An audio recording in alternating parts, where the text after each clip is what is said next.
Sibia. However, he was no longer in the employment of the police. And then ngathola omunye wayegqoka uniform kodwa ngafakanga ama epaulets amareke. And I got another police officer who was in uniform but did not put his ranks, the epaulets. Yes. Ngaqhubeka. So General Shaban waqala wathi kimi So,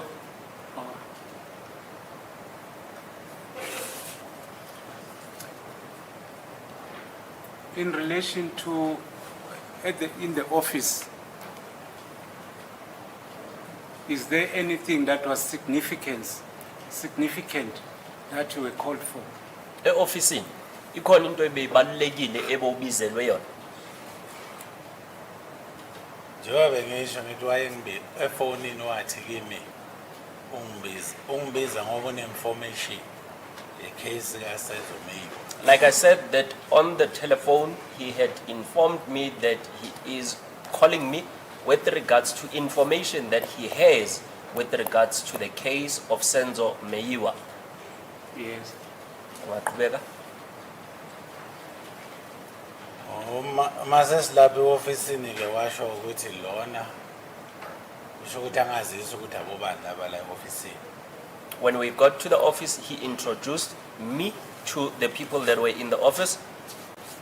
Abese kasho ukuthi lona uyamazi uGeneral Shedrack Sibia ngiyamazi back. And he informed me that I knew General Shadrack Sibia, whom indeed I knew at that time. Wabese athi lona uConstable Zungu ilonga ngithi wayefake i-uniform. Then he introduced Constable Zungu, whom I had said that was a police officer that was dressed in uniform. So the information, was it related to you regarding the death of Senzo Meyiwa? Manje uye wanikwa ke lolo lwazi le information le bekakhuluma ngayo ngokufa kukaSenzo Meyiwa. Yebo kunjalo. Yes, that is correct. What was said to you? Kuthiweni kuwe?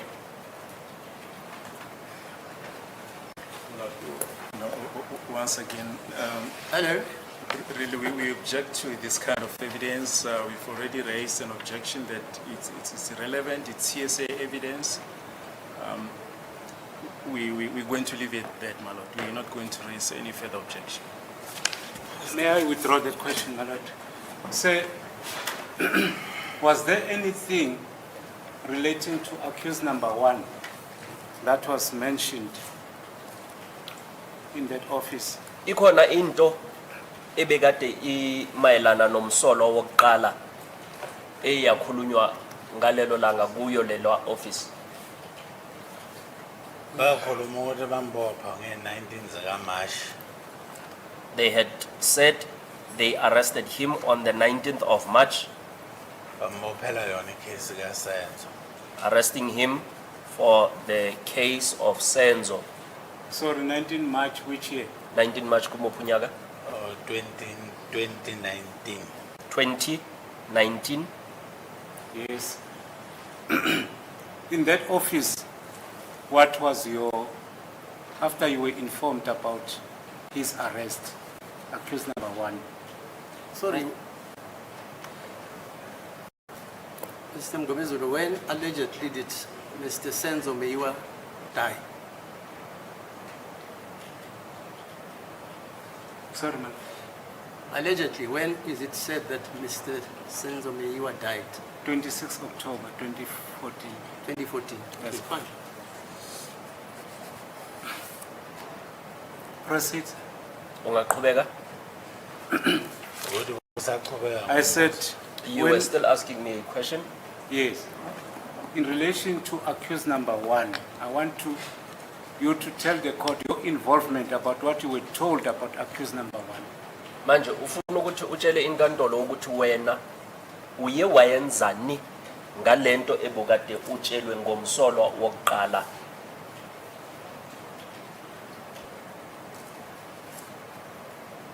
Shothi mhlambe ngichaze or ukuthi mawuthi akuthi angizwisisi kahle ngiyengenzani. I Or do not- ngichaze mhlawumbe. I do not understand the question properly. Should I explain what I did, or how am I supposed to respond? All right. There's a problem that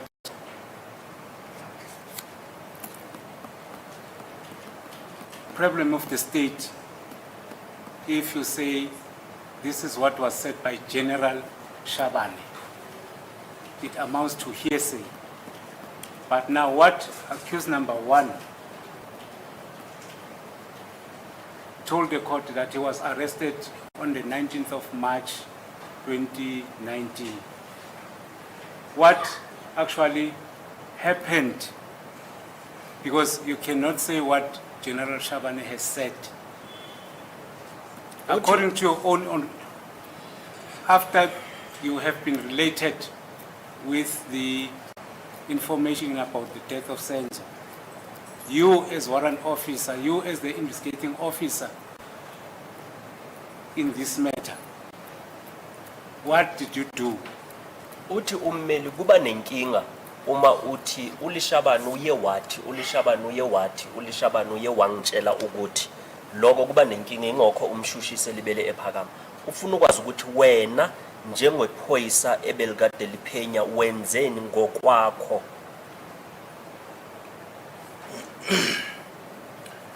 Shothi information bebanayo beyishayisana nalo lwazi mina engilaziyo mayelana nale case. The information that they had was contradictory to the information that I had relating to this case.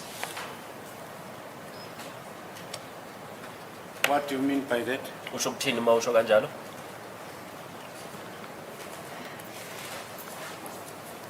Ukuthi ngeke ngisasho ukuthi bathi ngo-number 1 kwenzakalani. Baze bathinta ngo-number 5. U-number 5 ngiyamazi ke. I will not state what they said with regards to number 1. They also implicated number 5, whom I know. Okay. Accused number one has told the court that he was arrested by the police, he was assaulted, he was taken to Chlorocop for interrogation. And accused number one told the court that there was Zongo. He had the names because he didn't know who those people were. He had the names of Zongo, Makubo, Sibiya, and Shabane.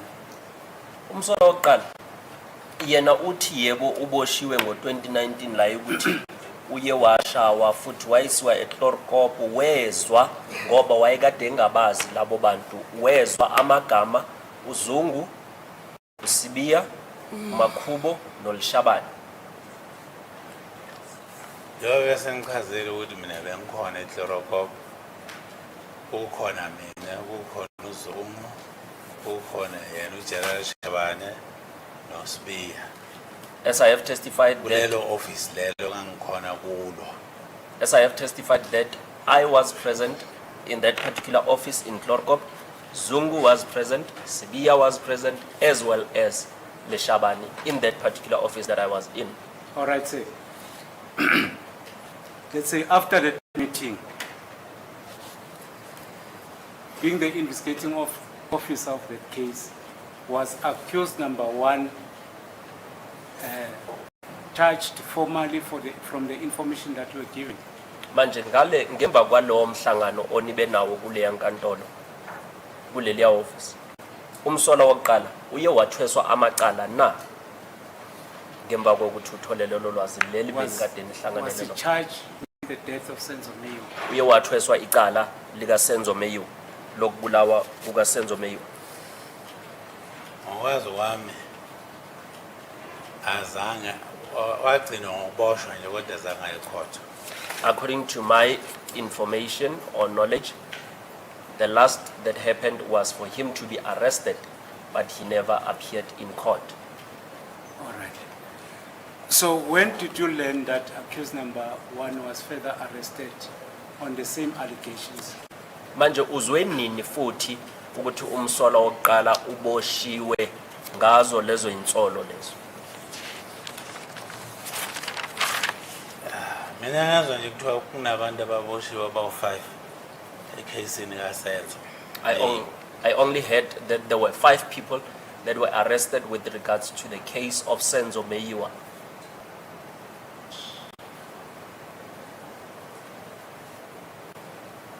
I did not mean that we must give evidence against the state because we are also working for the state. But if you have any knowledge in relation to how a confession is taken, can you assist this court? Sorry. I like to understand concepts. You are putting to this witness that you don't intend him to give evidence against the state because he is working for the state. Am I understanding you correctly? That's correct. I'm What is he requesting doing his now? I thought you said he's still a policeman. Yes, He's not giving evidence against the state. he is, but Okay, fine. As long that's as you're correct. clear then. Can you please assist the court in relation to the procedure of taking a confession if a suspect intends to make a confession? What procedure must be followed? As a court, please, my lord, how can? Yeah, we know that he's not the justice of the A peace. junior I don't officer- complain about that. Yes, as a court, please. We all know the law. He said he's a warrant officer. That's correct. It's not the justice of the peace. My lord, I never said he took a confession. You said the He has procedure. referred matters Okay, fine, where fine. the suspect. Fine. If, say, let me just clarify this because I can see there's a bit of misunderstanding. Since the years of your employment in the SAPS, have you came across a suspect who wanted to make a confession? And what procedure did you follow? Kuso sonke lesikhathi lesi osisebenze njengephoyisa kuke kwaba nesikhathi na la ukuthi umsolwa uke wafuna ukugonyuluka efuna ukusho iqiniso lezinto ezenzakele mhlawumbe wena uma ingabe uye waba nalo lolo lwazi wena uye wathatha ziphi inyathelo? Ekuphenyeni nje baningi abagonyoluka ekuphenyeni kwami. Upon my investigations, there are a lot of suspects that confessed in my investigations. Yes. Ungaqhubeka? What is the procedure that you usually follow? Eziphi inyathelo enizithathayo uma umuntu sekazogonyuluka? Okay, ngizoqala kanje. I will start in this manner. Ususpect uyaboshwa. The suspects get arrested, Ngaleso sikhathi une-evidence. and at that time you would be having evidence. Ususpect ifana ye-court before 48 hours expired. And the suspect should appear in court before the expiry of 48 hours. So ufane wena njengomuntu ophethe icase umcharge before ye-court. And as an officer, you need to charge that person before they appear before the magistrate. Ukumcharge-ke umthatha imino yakhe And charging a person, you need to take their fingerprints nokuthi umthathe i-warning statement. and also take a warning statement. Yes. Ungaqhubeka? Inkinga-ke ifika la ku-warning statement. Khona la kuyipart ye-warning statement ebhaliwe ukuthi statement by the suspect. Manje, now the problem comes where there is on a warning statement where it says warning statement by the suspect. Yes. Ungaqhubeka? Where's the problem? Inkinga iba kuphi? Ilapho kange soyamchazisela. That is where Somtshelile amalungelo wakhe. That is where Warning. you are now explaining to the suspect after you have informed him of their rights according to the warning. Yes. Ungaqhubeka? I understand boss uyamtshela ukuthi i-evidence onayo yiphi na yiphi eyenza ukuthi umcharge la. And that suspect would understand, and you then inform the suspect of what evidence do you have that makes you to charge that suspect. Yes. And then boss uyamtshela ukuthi kukhona ofuna ukusho na ngoba le form liyakuleader ukuthi no kukhona lokumele akusho la kule form abese assigna la ngaphansi. And you then inform the suspect that is there anything that you want to say, and then at the end the suspect would sign after the Yes. suspect has informed you. Uyahluka ngesikhathi omunye makathi uzomnikeza statement athi mina ngizokhuluma ecourt. It differs. Some of the suspects, they would then say they will speak in court when you're asking them for a statement. Yes. Okunye ke ususpect uyagonyuluka makagonyuluka mina as a warrant officer ngiyastopa. And at some instances, the suspects would then confess, and upon them confessing as a warrant officer, I would then stop. Yes.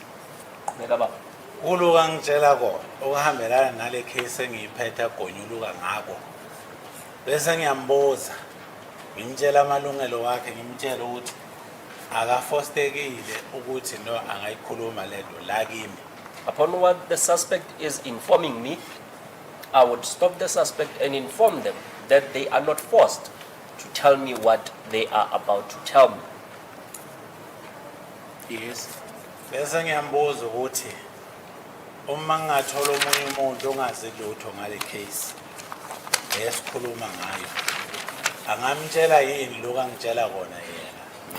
Then I would ask the suspect if I am to get an independent person that doesn't know anything about this particular case that we are referring to, will the suspect be able to inform that independent person what they wanted to inform me? Uyaphendula komunye ukuthi akunankinga. Then some suspects would agree that they do not have any problem. Yes. Mangathi akanankinga bese ngiyafona ngifonela mhlawumbe ucommander wami branch commander. If the suspect say they do not have a problem, then I would contact my commander, which is the branch commander. Then ngiyamtshela branch commander ukuthi ngiphenya iqala la ngine suspect lana ngiyayicharge bengibhala iwarning uthi ufuna ukwenza ufuna ugonyuluka. And then I would inform the commander that I was charging the suspect, and whilst we were busy with the warning, the suspect wants to now make a confession. Yes. Kodwa ebengicela ukuthi ngichaze However, this is what I would like to explain. kule warning le njengoba sashilo ukuthi akanankinga yokuthi angatshela omunye umuntu On that warning statement, ngale case le engimchargela yona. on that warning statement, as the suspect had already confirmed that they would not have any problem informing an independent person with regards to the particular case, Ngiyabhala la khona la ngibhale ngithi no ususpect ufuna ugonyuluka.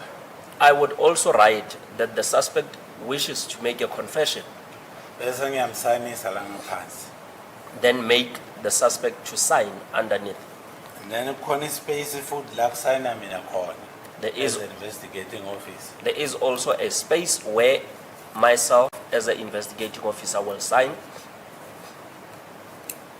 Bese futhi kunye ngimbeka isithupha sakhe la asayine khona eduze kwesignature yakhe. Then I would also take the thumbprint of that suspect and place it next to their signature. Bese ngitshela ubranch commander ukuthi angi-arrangele. Mina ngingeni phela njengomuntu uphenya icala. Angi-arrangele une suspect efuna ukwenza efuna ukugonyuluka. Then I would inform the branch commander to arrange for me, as I am not part of it. I would ask the branch commander to arrange someone because the suspect wants to confess. So the place where the suspect is kept, does it matter as to the place where the suspect is kept? Manje la umsolwa ayigcinwe khona leyo ndawo iyaze isetshenziswe noma yanakwa ukuthi ugcinwe kuphi. No, angithi makase baqedile uzobuya kimi branch commander athi umuntu ngimtholile bese ngiyamthatha ngimisa police station masele. No, the branch commander would come back to me and inform me that they have gotten that independent person, and then I would then detain the suspect into the cells. Yes, proceed. Bega. Bese ngiyamtshela branch commander ukuthi igama le suspect ubani. And I would then inform the branch commander on who the name of the suspect is. Angimtshela ama details we case. Ngimnikeza igama le suspect, ngimnikeze SAP 14. Ngimnikeze nokuthi udetainwe kuphi kuphela. I do not disclose the details of the matter. I would inform the branch commander of the SAP 14 and where the suspect is detained at.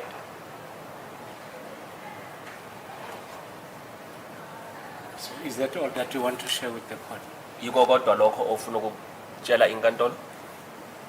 Branch commander uzenza konke yena, mina ngene lapho. The branch commander would do everything and I would not be involved.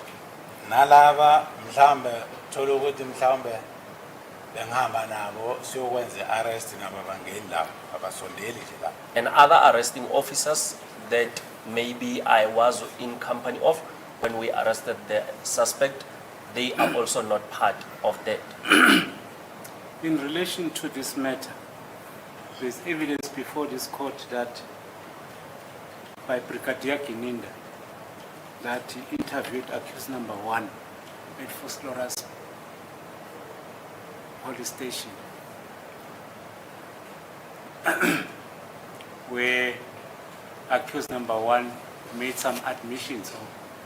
He spoke as if he's making a confession.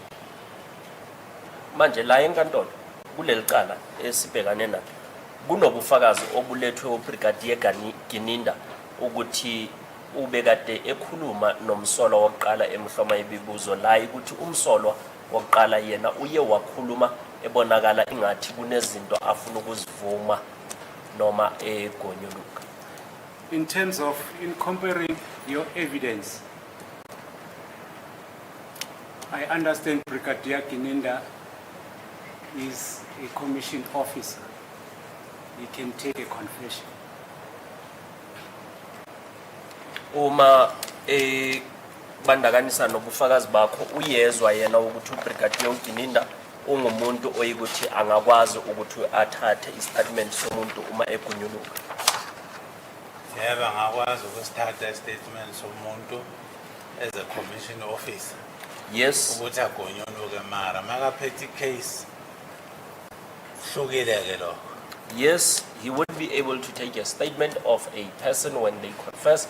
However, if he is the lead investigating officer, it would then be different. Yes.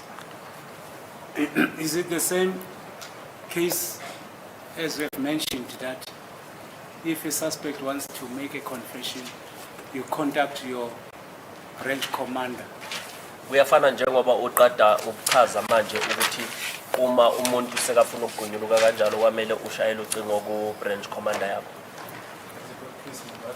The witness is being asked to express an opinion, which we submit, my lord, is irrelevant. But Yes, we're Mr. going to leave it at that. May I withdraw the question? May I withdraw? May we adjourn for? No, let's go on, please. Time has been wasted already. No, it's 20 to 12. It's fine. Okay. In relation to the evidence that is in this court, according to your evidence, you said even those people that were present during the arrest of the suspect are not even supposed to be closer to the suspect when he's making a confession. Ukuya ngobufakazi bakho. Nalabantu laba bokade uhamba nabo ngalesikhathi bekuboshwa umsolwa awamelanga ukuthi basondele ngalesikhathi umsolwa eyogonyuluka kanjani. Once again, this is opinion evidence. We've made the submission that it's irrelevant. I'm referring to him. That's the evidence given by him. That's the role he's playing when he's interrogating a suspect. That is his evidence. That even the arresting officers that were present, in this case,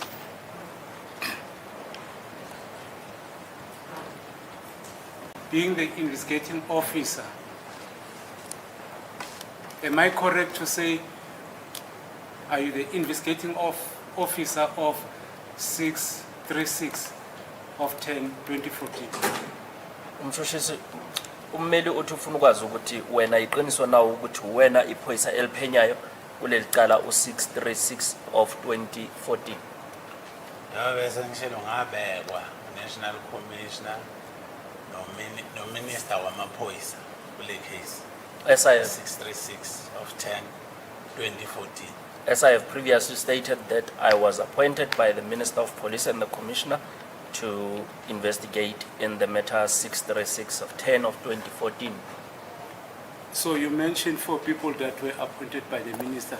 Do you know if Sergeant Mkhola and Sergeant Mukhani were also part of those people who were Ukhulume appointed ngabantu by the abane. National Commission? Ukhulume ngabantu abane eyukuthi bona bebakade beyingxenye yalo liphenyo.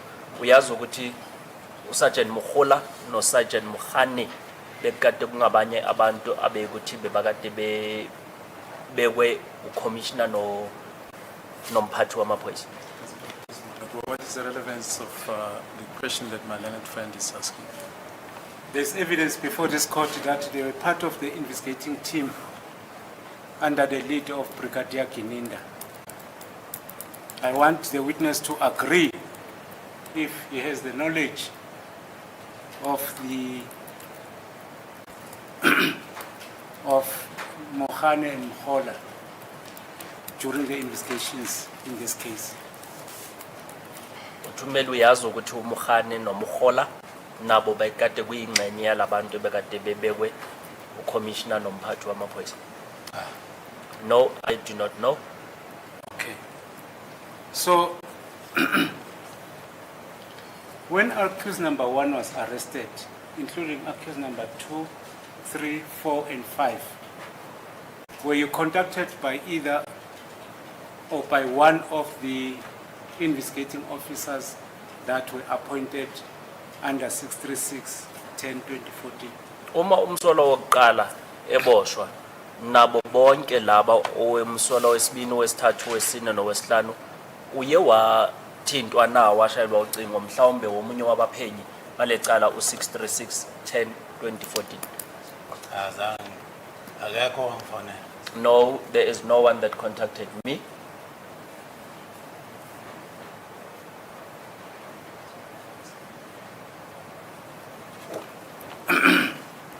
There's evidence that has been led by the state to the effect that this matter 636 10/2014 is one of the matters that falls under the cold case unit. Kunobufakazi obulethiwe la enkantolo ukuthi lecala lelu 636 elinye lamacala ekuthi awela ngaphansi kwale unit ye cold case. What is a cold case unit? Yini I cold case unit? A cold case unit. Abantu abaphenya ngamacala lawa asafayiliwe kuma archives afayiliwe. Cold case unit, it's a team that is investigating matters that have been filed and archived. So is this matter 636, was it one of the matters that were filed? I-636 kwakade kungenye yamacala abekade efayiliwe. How will the witness know that? And what is the relevance of all this? The witness is the investigating officer, unless the state will rebut the fact that he has never been appointed. Who was the chief? Sorry, maybe let's get this. Who was, according to your instructions, who was the lead investigating officer? Because maybe even Rachamakwatleng was an investigating officer of a lower rank. Maybe my job was just to polish the shoes of Brigadier Ginenda. My lord, according to my instruction Yes, as yes. the court so request to, according to my instruction is that there's no one who was appointed to lead the investigation. They were all, Okay, fine, no problem, I hear Yes. you. So when Ginenda comes here and says he's a lead investigator, he was not being frank with the court. that's Okay, fine. what I'll argue Okay, fine. at a later stage. All right. So, sir, do you confirm that instruction that under 636, no one has been appointed by the National Commissioner to lead the investigation? Uyavuma na ukuthi kule cala u-636 akekho umuntu obekade yena embekiwe ucommissioner noma umphathi wamaphoyisa ukuthi kube uyena oyikuthi ungumphenyi omkhulu kuleli cala. Ngithi kwathiwa loba no4 nizophenya lelicala. Akuzange kuthiwe wena uzohamba phambili or ulide laba. Akuzange kushiwo kanjalo. When we were appointed, we were informed that we will all investigate this matter. There was no one. Irrespective of rank. Akuzange kubhekwe nokuthi irank kabani ithini nivele kwathiwe nje nonke nizophenya. Into eyenza lokho ukuthi uminister asho kanjalo. Kukhona abantu abalinganayo ngamarank. So azange akwazi ukuthi abeke umuntu ukuthi athi wena uzolida le investigation. My Lord, what made the minister to say that is because there were people that were equal in ranks, and that is why the minister did not choose anyone to lead the investigation. So everybody was lead. You Wonke are umuntu- equal. Nobody makes a decision. All of you are equal. wonke umuntu ke bekade niphenya nje nonke nilingana, akekho obekade ethatha isinqumo. No, ngichaza ukuthi ngizosho ngamagama uKenneth Gininda noKenneth Ramkhal bekurank A1. My Lord, Colonel Gininda and Colonel Ramkhali were in the same rank of A. Yes. So kukhona noCaptain Buthelezi And there was also Captain Buthelezi, also kuba yimi warrant officer Makhubo. and there was myself, Warrant Officer Makubo.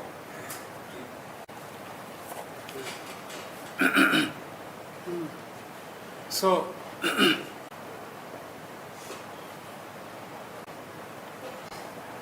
when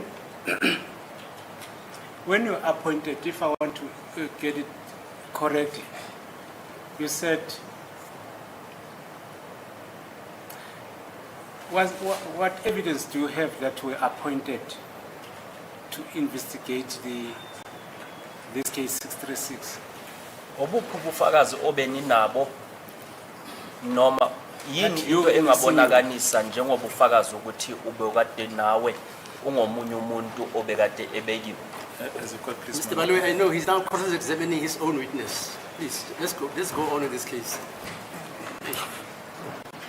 I'm not cross-examining, I'm putting, say, according to your involvement in this matter,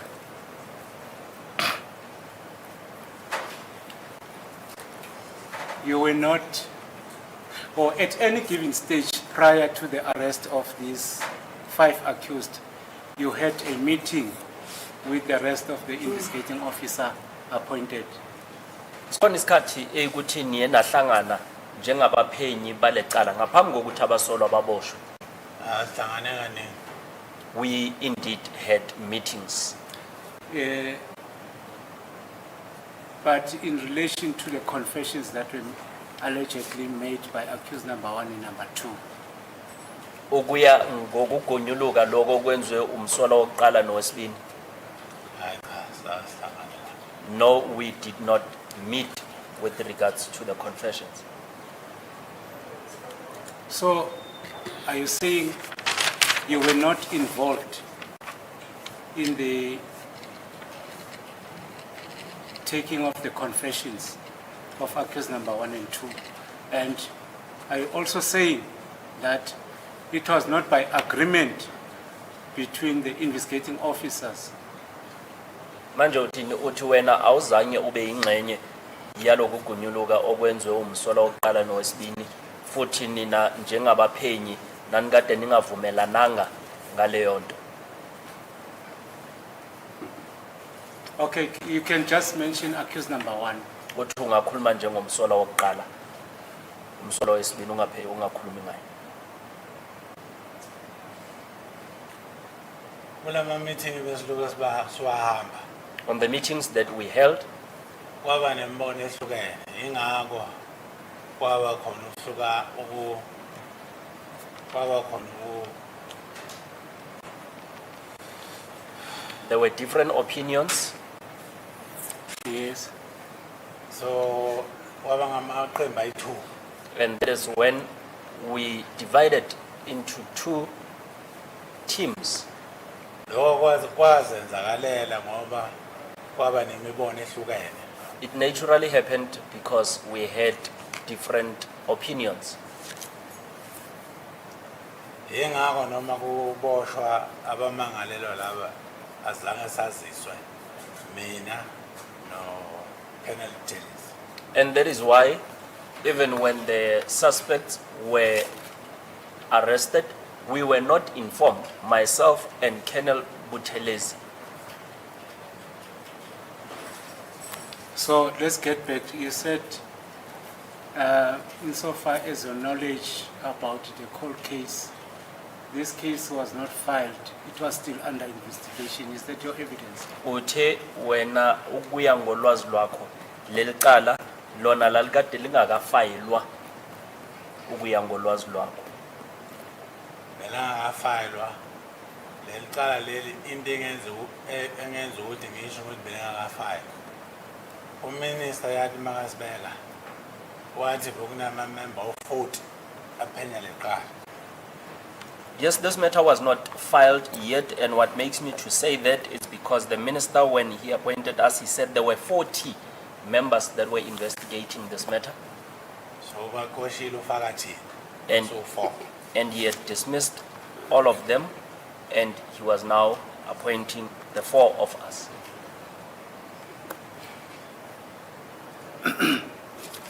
So, in connection with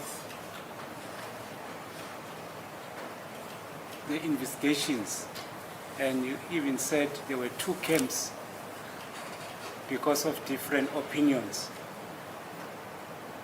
Manje ngalolu phenyo njengoba uye wathi nigcine sekuthi seniyahlukana kuba amaqembu amabini ngoba nanikade ninemibono ehlukile. So was there any consultation with the state prosecutor or the director of public prosecutions in relation to your independent opinions? Kunesikhathi la ukuthi mhlawumbe ninakhulumisana nomshushisi noma abaphathi babashushisi ukuya ngale mibono yenu ehlukile. Yebo kunjalo. Yes, that is correct. Please tell the court. Tshela inkantolo. Ngomhlaka idate angisayikhumbuli mara ngo 2020. Even though I would not recall the date, but Sorry, it was 2019. in the year 2019. So sase office in laga advocate Baloyi. We were in Advocate Baloyi's office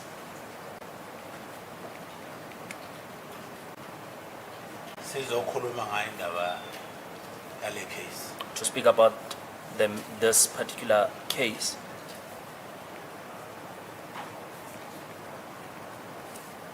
Qhubeka. Awubeka umbono wami ku advocate Baloyi. And I have given Advocate Baloyi my opinion.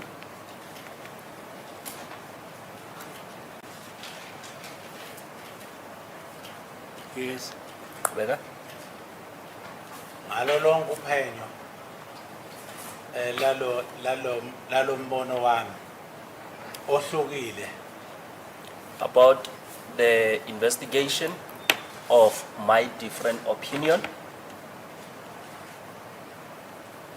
Yes.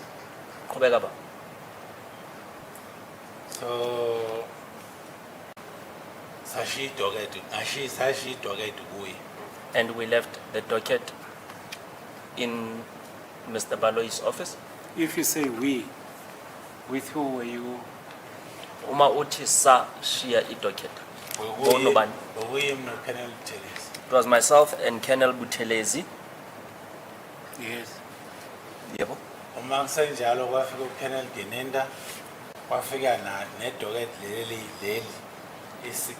linye And abayithula ama docket. And after that, whilst we were still there, then Colonel Gininda came with another docket. Then there were two dockets. To mention which docket is that? Is it 636 and? The ama docket ungasho bewe 636 nayipi. First Lawyer's case 375 First Laura's case 375 stroke 1 stroke 2019. stroke 1 stroke 2019. So you left these two dockets with Advocate Baloyi, or is it the only one docket that you left with Advocate Baloyi? Lama dokoto mabini nawa shia no Advocate Baloyi noma na shia a lot. Asala wethu. We left both of them. Then you said Brigadier Gininda arrived. What do you mean by that? Uthe Brigadier Gininda wafika usho ukuthini ngalokho. Wayefika phethe docket 636 First Lawyer's case 636 He came in position of a docket First Laura's case 636 stroke 10 stroke 2014. stroke 10 stroke 2014. Yes. Yebo. What's the relevance of that? What did you do with the docket? Ibaluleke kanjani lento oyishoyo wenzeni ngaleyo docket? Ukuthi phela njengomthuthisi athathe decision lento esiyenzile le investigation esiyenzile. So that the prosecution would take a decision on the investigation that we had made. My lord, apologies for interruption. I just got a note that accused number 3 needs some comfort. What's your time, Mr. Baloyi? It's 12 o'clock exactly, my lord. Yeah, we're adjourned for 3 minutes. 3 minutes.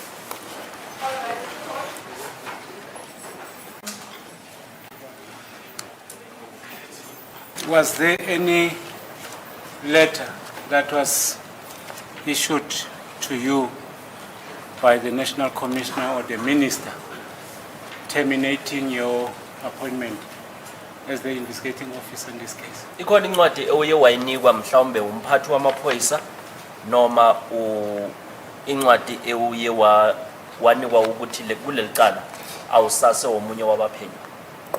I told. No, I did not receive Thank that you, my letter. lord. Have no further Yes, questions. thanks. Yes, Mr. Baloyi. As the court, please, my lord.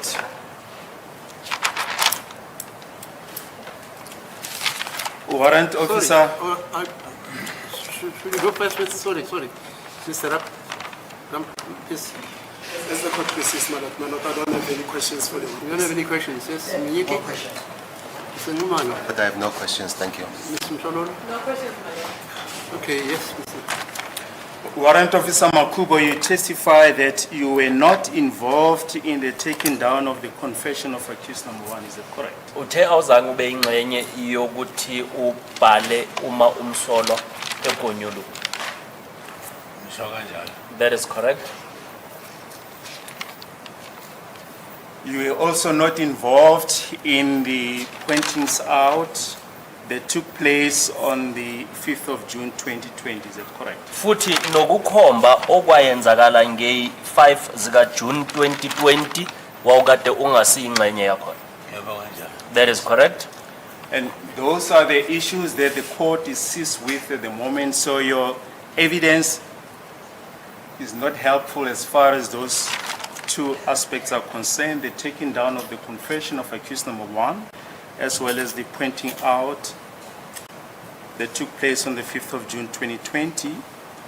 The confession took place on the 30th of May 2020. You cannot be of any of assistance to the court as far as those two statements are concerned, is that correct? Lezi zinto ezimqoka ezisilethe la namuhla ukuthi abasolwa abaye bayokhomba futhi bagonyuluka ukuthi nge-5 zika June 2020 nange-30 zika May 2020 wena wawukade ungasiyingxenye yakho lokho kusho ukuthi ubufakazi bakho abukwazi ukuthi kungasiza inkantolo ngalezo zinto ezimbini ukukhomba nokugunyuluka kwakho. Yebo kanjalo. That is correct. You don't know the circumstances under which those statements were obtained. Futhi awazi nokuthi leza statement zabhalwa noma zatholwa kanjani. Angazi. Yes, I do not know. You testify that you were appointed by the National Commissioner and the Minister Uthe wena uye waphakanyiswa noma wamiswa commissioner no minister to be involved in this investigation. ukuthi uzophenya kule cala. Yebo kanjalo. That is correct. If you say we, who are you referring to? Uma uthi sa thina usho abobani? Okuyimi It was myself, Colonel Telesi, Colonel Buthelezi, Colonel Ramohale, Colonel Ramohale, also kuba Colonel Geninda by then. And- Isikhathi leso bu Colonel Geninda. and Colonel Gininda. By then he was still Colonel. But were you all appointed at the same time? Nonke These people that you've mentioned, were you all appointed at the same time? nakhethwa nonke ngesikhathi esisodwa. Ngesikhathi esisodwa. Yes, at the same time, my lord. And when was that? When did this appointment take place? Bekunini ngayiphi date ngamuphi unyaka? Nge-18 zika November 2018. On the 18th of November in 2018.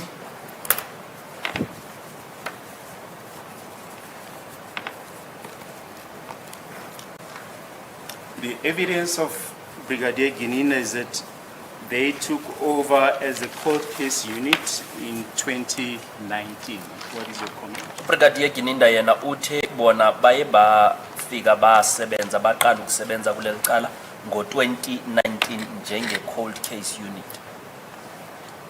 Mina angiyazi cold case unit emaphoyiseni angiyazi. I do not know the cold case unit in the police service. But you've just testified about the cold case unit. How can you say you don't know about it?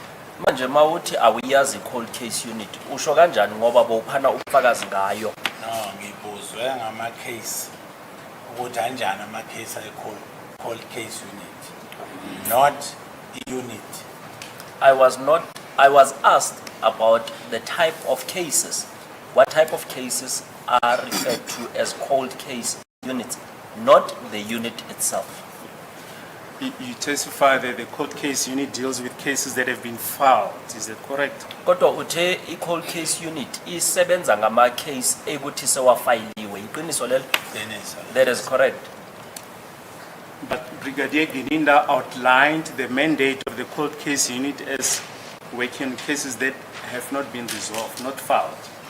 Brigadier Gininda yena uye wachaza kabanzi ukuthi i-cold case unit isebenza ngamacala angaqedwanga, hayi amacala afayiliwe. Anje ngichaze le ndaba. May I explain? Yes. Idocket elisaphenywa A docket that is still investigated alibandi lelo docket ngoba lisaphenywa. It's not a cold, Kusesandleni se-investigating officer. It's not- Lisaqhubeka, kuyaphenywa. it's not a I cold case- docket because it's still in the hands of an investigating officer and they're still investigating it. Qhubeka. I-case ebandayo, i-case esefayilini. A cold case, it's a case that it's on file. That's why kuthiwa it's a cold case because ifayiliwe. And that is why it is referred to as a cold case because it has been filed. Is it your understanding of the mandate of the court case unit? Ukuzwisisa kwakho kokuthi cold case unit isebenza kanjani. Angizwisisi ngiyazi. It is not my understanding, it's my knowledge. Anyway, we're not going to enter into a debate into that, but Brigadier Gininda testified that the mandate of the court case unit is to deal with cases that have not been resolved. Uthi-ke ngeke Not siphikisane not cases that have been filed. ngeke siphikisane ngalokho kodwa uBrigadier Gininda yena uye wathi amaqala akusetshenzwa ngawo kwi-cold case unit amaqala ayikuthi awaqedwanga. You mentioned that there were two teams working on this matter regarding the death of Mr. Senzo Meyiwa, is that correct? Uthe kuye kwaba namaqembu amabini abekade esebenza ngaleli cala lika Mufi uSenzo Meyiwa. Iqiniso lokho? Ngithe ekuhambeni kwe-investigation I said kwaba nokuhlukana kwaba nokuphezuka kwama-team ayi-2. I said as the investigation proceeded, then that's when there were two teams where we divided. And he testified that these teams were of different opinions, is that correct? Uthe lamaqembu lawa wayekade ehlukene ngemicabango. Yebo kanjalo. That is correct. This is regarding what? Benihlukaniswa yini kule micabango? Sehlukaniswa indaba yesenzakalo se-crime scene eyenzakala eFosloras. We were divided by the place of the crime scene of what happened in Vosloorus. Yes.